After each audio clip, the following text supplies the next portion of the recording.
Hello વિદ્યાર્થી મિત્રો, આજે આપણે જોવાનું છે ધોરણ 9નું ચેપ્ટર 11 પૃષ્ઠફળ અને ઘનફળનો સ્વાધ્યાય 11.1 નો પેલો દાખલો. પેલા દાખલામાં તમને શું કામ કે શંકુના પાયાનો વ્યાસ, વ્યાસ એટલે તો તમને ખબર છે, વ્યાસ એટલે શું થશે ડી 10.5 સેમી, બરાબર, અને તેની ત્રાસી ઊંચાઈ એટલે એલ 10 સેમી છે. તો વક્ર સપાટીનું ક્ષેત્રફળ શોધવાનું છે. મતલબ કે આ શંકુ છે, બરાબર, રેડી. શંકુમાં એલ એટલે આ કેટલી આપી છે 10 સેન્ટીમીટર. હવે ડી છે તો આર એટલે વ્યાસ ભાગ્યા 2 થાય. વ્યાસ એટલે શું આપેલ છે, ડી કેટલા આપેલ છે 10.5 ભાગ્યા 2. તો તમને આર શું મળશે, 10 ના અડધા શું થાય 5 અને 5 ના અડધા શું થશે 25.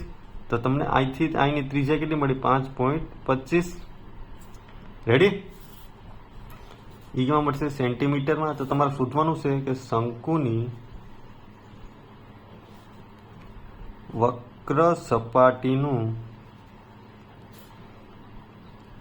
ક્ષેત્રફળ બરાબર પાઈ આર એલ. પાઈની વેલ્યુ તમને આપેલ નથી, આપણે શું લખ નખાય 22 ભાગ્યા 7.